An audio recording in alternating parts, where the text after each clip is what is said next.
Hi, this is Dr. Poole, and this talk is going to cover anemias that are due to decreased production, or perhaps more apt it would be to defective production. But in either case, these are anemias in which there's not enough normal red blood cells produced. This lecture was put together by myself with some additional material from Dr. Miller, so kudos to him. So one of the major questions in a new patient confronting a pathologist is whether the problem of anemia is due to some intrinsic defect in the marrow or whether it's secondary to some other problem such as hemolysis. And so when we look at the marrow, we approach this by looking at the cellularity and assessing whether the cellularity is increased or decreased or whether it's normal. And we use this information to then construct a differential diagnosis based upon these bone marrow findings in conjunction with the peripheral blood smear and other clinical information. Now, typically in macrocytic anemias, there are increased precursors, but there's some defect in the maturation, and we call this ineffective erythropoiesis.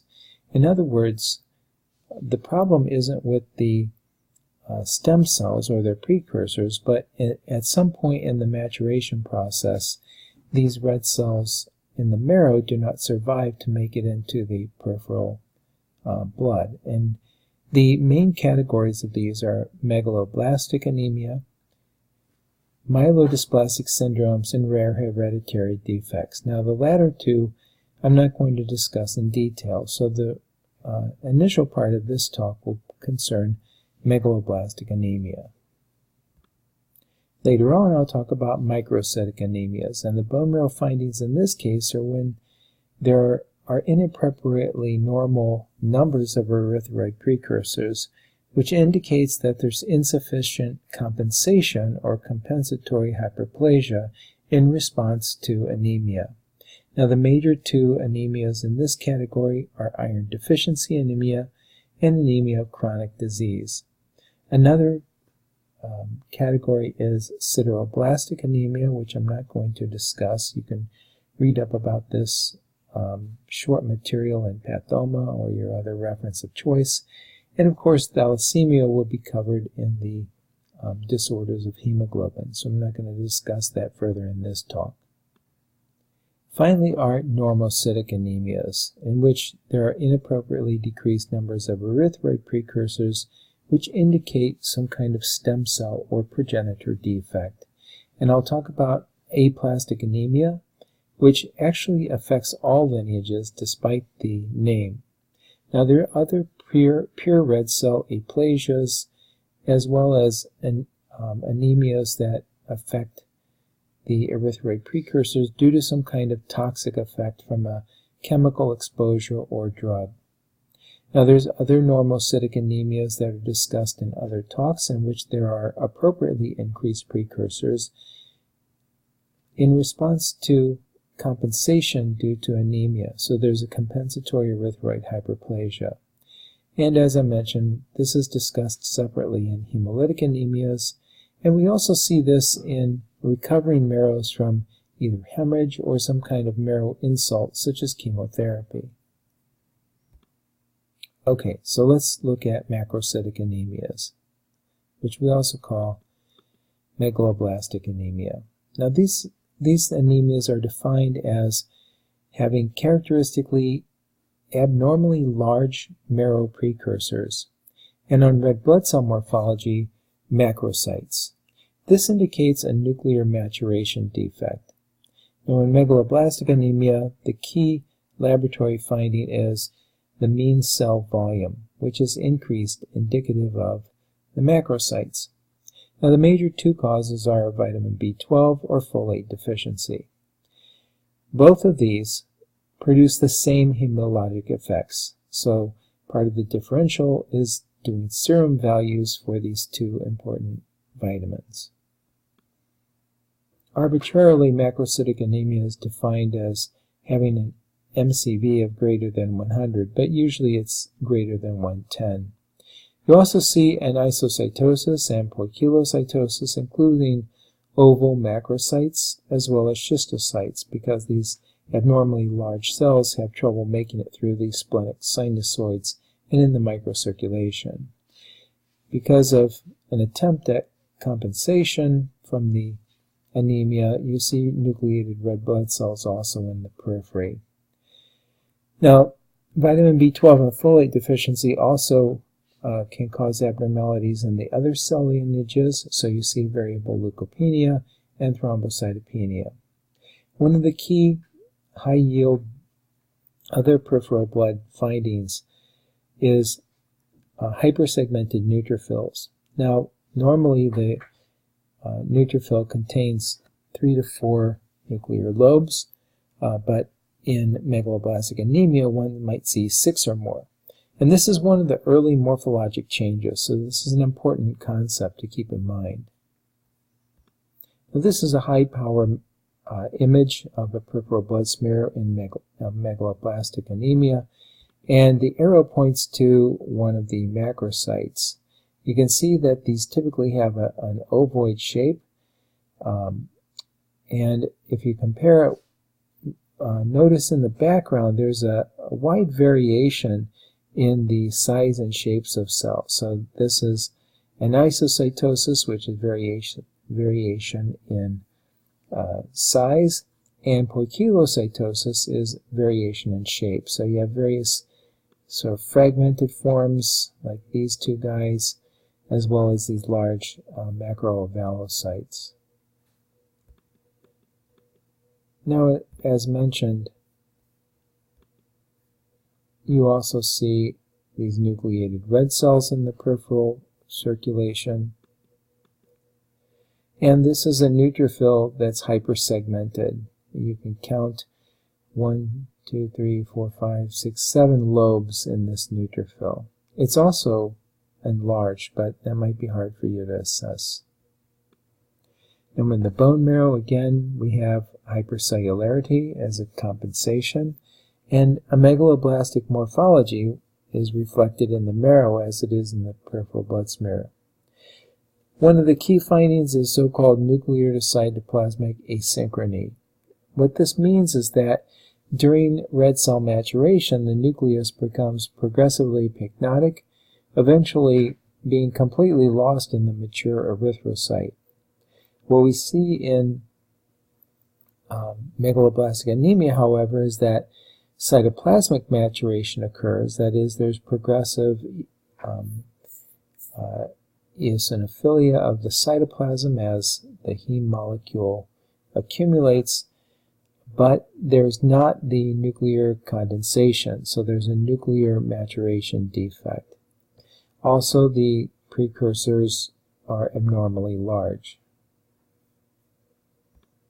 So on the left, we see normal erythropoiesis, and you can see the red cell precursors here progressively maturating. The nucleus is becoming smaller and more dark, whereas in megaloblastic erythropoiesis, we have these normal blasts that are starting to lose their cytoplasmic basophilia, and yet the nuclei are larger compared to the normal erythropoiesis, and the chromatin has a more open pattern. Also note here that there's a hypersegmented neutrophil as well.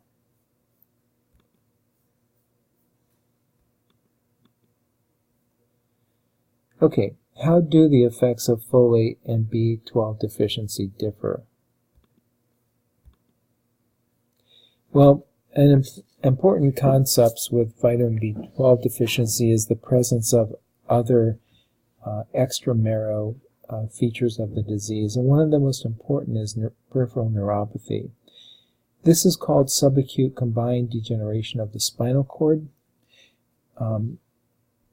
If folic acid fails to improve the neurologic defects, then we know for sure that this is due to vitamin B12 deficiency. Folate supplements, however, will correct the anemia that's due to vitamin B12 deficiency. They'll just have no effect on the neurological deficits. Here are some of the different laboratory tests to distinguish between vitamin B12 and folate deficiency. Serum folate has the problem that it reflects recent folate intake, and so it may be normal in somebody who has been deficient, and this would be reflected in their peripheral blood indices, but recently ingested food that contains folate, so it doesn't really reflect the history of folate exposure. A better test is the red cell folate, in which this detects folate that's within red cells, and so it's a better reflection of what has been going on in the past. The confounding factor with this test is that it's also decreased in vitamin B12 deficiency.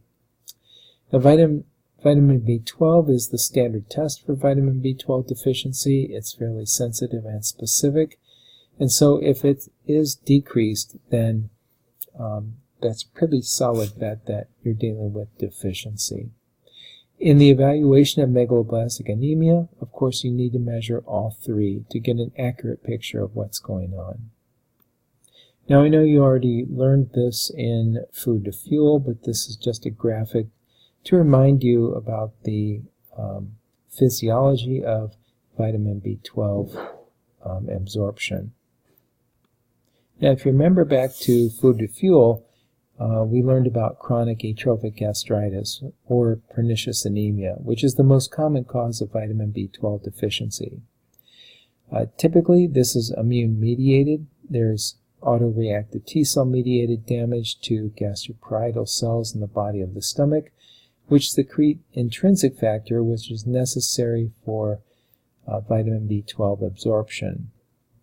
There are some secondary causes which trigger the formation of autoantibodies that block binding of B12 to intrinsic factor. So, in other words, intrinsic factor is produced normally, but there's autoantibodies that bind to it and prevent vitamin B12 from binding to it. There's also autoantibodies that may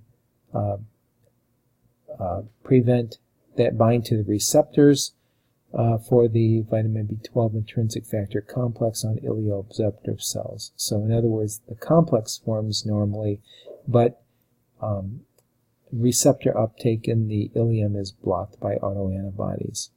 The good thing is that these autoantibodies can be used for diagnostic purposes. Pernicious anemia is also associated with other autoimmune disorders, especially Hashimoto thyroiditis, as well as adrenalitis, a cause of Cushing syndrome. Now, if you remember back to Food to Fuel, nearly a year ago now, in the stomach, one sees atrophy of the fundic glands, including the absence of parietal epithelial cells, and there's usually intestinal metaplasia of the gastric foveolar epithelium. There's a variety of other interesting and sometimes unusual causes of vitamin B12 deficiency, which I've listed here.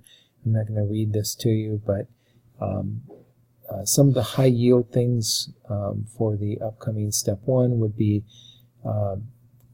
vegetarianism, for example. You may get that in a stem of a question.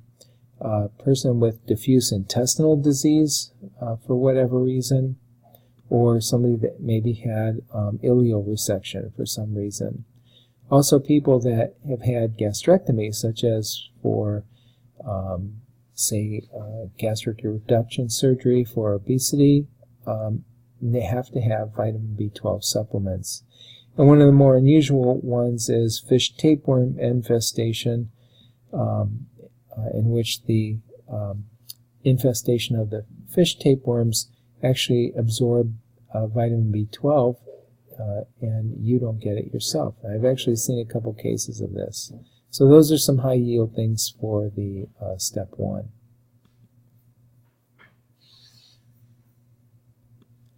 A folate deficiency is less common and is almost always due to some kind of dietary deficiency, either due to an inadequate diet.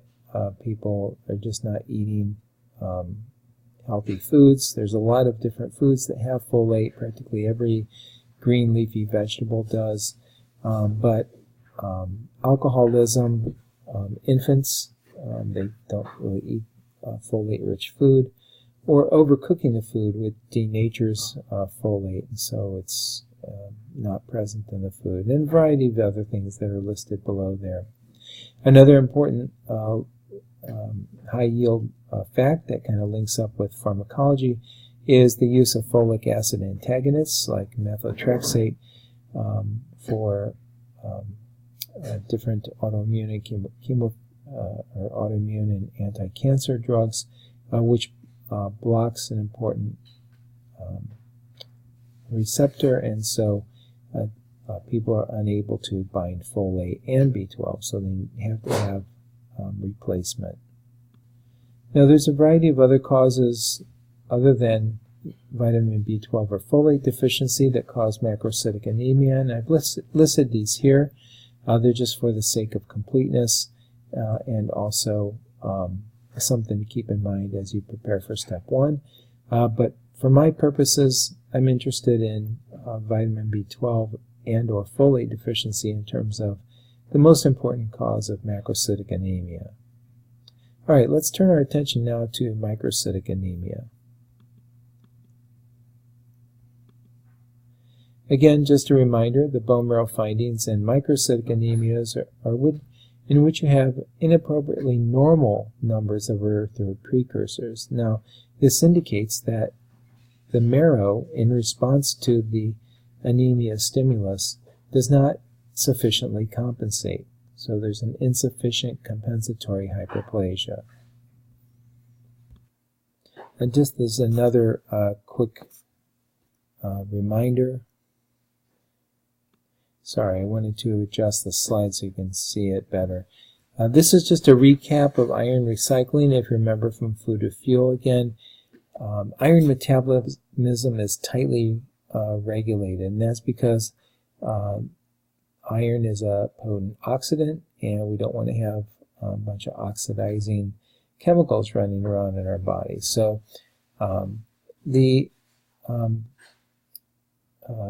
iron is, there's really no mechanism to excrete iron, and so that's why 95% of the iron that's ingested passes through the stool, because there's built-in mechanisms to prevent too much iron absorption. In the U.S., the most common cause of iron deficiency is chronic blood loss. In women, this would be due to menorrhagia, whereas in men, it typically indicates some kind of upper or lower intestinal tract bleeding, such as peptic ulcer disease, colitis, or most gravely, colon cancer. In the U.S., dietary deficiency is rare, mainly because iron is supplemented in a lot of foods, from bread to other processed foods. Another cause might be increased requirements. Primarily, this is due to pregnancy, and that's why it's important for iron and other vitamins to be supplemented during pregnancy or lactation, for that matter. And again, we have impaired absorption whenever there's gastrointestinal tract diseases that cause malabsorption, or when there's been gastrectomy, because acid is important in liberating iron so that it can be absorbed in the bowel. Okay, the typical peripheral blood findings with iron deficiency are microcytosis, so the cells are small. Usually, if you remember, the size of the red blood cell is about the size of a lymphocyte nucleus, and so if you compare these two cells, you can see the red cell is smaller than the nucleus, and maybe you could fit 2 of these microcytes within the normal nucleus of the lymphocyte. The other thing is that the red cells appear hypochromic, Now, if you remember, the area of central pallor should be about 1/3 of the diameter of the entire red cell. And you can see a lot of red cells here in which the central area of central pallor is huge and occupies anywhere from 2/3 to 3/4 or even more of the diameter of the red cell. There's also decreased polychromasia. This is also a reflection of the fact that the marrow is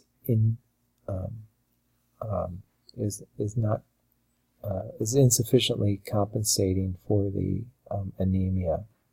In the bone marrow, the main finding is that when you do a stain for iron, there is no stainable iron in the marrow, and that's because it's all been taken up as the marrow tries to compensate ineffectively for the anemia. All right, let's review some of the laboratory tests for iron deficiency. First, the obvious one is serum iron. This is actually a quantitative measurement of only the transferrin-bound iron in the blood, and it's usually low in iron deficiency. However, it is reflective, kind of like folate measurement of recent iron intake, and so may not be truly reflective of what's been going on in the longer term. One of the other confounding things is that it's also low in anemia of chronic disease, which enters the differential because anemia of chronic disease may also be seen with microcytosis. So we look at some other tests to give us a more complete picture of the iron stores in the lung. First is the total iron binding capacity. Now this measures actually transferrin in the blood and may also be normal to increased in iron deficiency anemia. However, this is a useful test in distinguishing between iron deficiency and anemia of chronic disease because it is decreased in anemia of chronic disease. You can also do a calculation called the percent ferritin saturation, which takes the serum iron divided by the total iron binding capacity to give the percentage of ferritin that is bound by iron. And normally about 1/3 of the circulating ferritin is bound with iron, and in iron deficiency this is going to be decreased. Serum ferritin is the most sensitive measurement of iron deficiency and directly reflects total body iron stores that are in the macrophages in the reticuloendothelial system, including the liver. A low serum ferritin is thus diagnostic of iron deficiency anemia. The only pitfall is that ferritin can behave as an acute phase reactant, so the levels can be increased in patients with inflammatory disorders. If there is a background of inflammation and ferritin has intermediate values, this requires further examination, primarily doing a bone marrow examination with an iron stain. And this remains the gold standard, although frequently not necessary. Now there's some important related syndromes that are high yield for the USMLE Step 1. First is Plummer-Vincent syndrome. Now this is an uncommon association of esophageal webs and atrophic glossitis, that is atrophy of the mucosal surface of the tongue, associated with iron deficiency anemia. And that's really about all you need to know about it. The other high-yield syndrome is called pica. This is craving and chewing of non-nutritional substances such as dirt, clay, paper, and this is associated with iron deficiency and emotional disorders. Because these patients will eat anything they can scratch up or get their hands on, it may be associated with lead poisoning due to eating contaminated paint. Now let's contrast iron deficiency anemia with anemia of chronic disease. In anemia of chronic disease, the anemia is frequently mild to moderate. It's very common in hospitalized or chronically ill patients, and it's usually related to inflammation. So it has also gone by the name of anemia of inflammation. So there's a variety of different conditions that I've listed there that may be associated with anemia of chronic disease.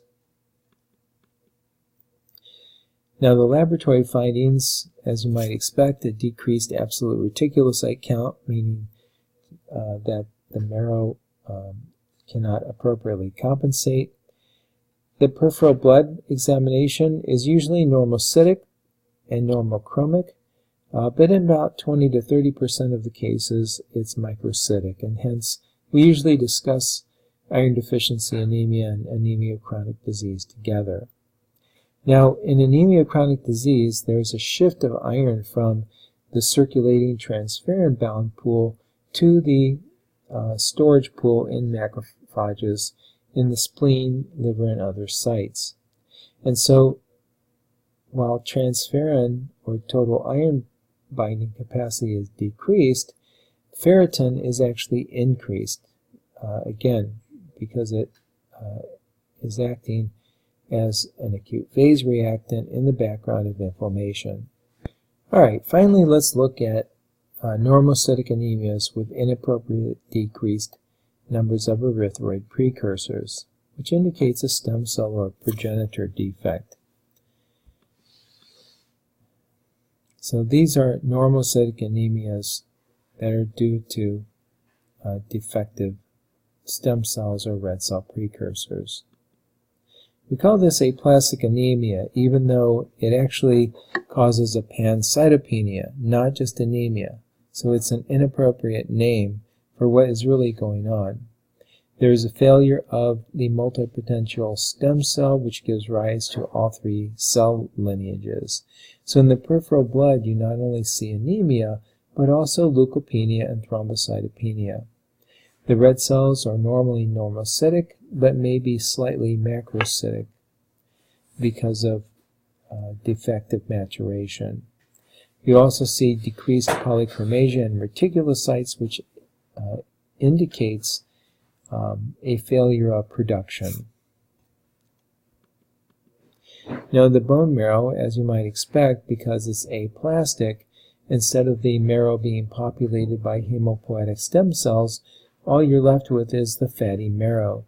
And so there's less than 25% by definition of the expected cellularity of hematopoiesis, and this affects all cell lines. And so I want to make sure we emphasize that this is not just affecting red cells, but affects all three cell lineages.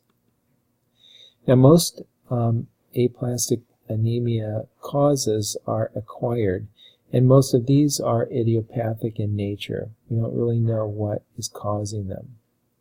There are a variety of other known causes, which I've listed there below, the most important of which are those that are due to chemical reagents and or idiosyncratic drug reactions. There's a variety of different viral infections as listed below, either herpes viruses or those related to hepatitis B or C. And there's an inherited syndrome called Fanconi anemia.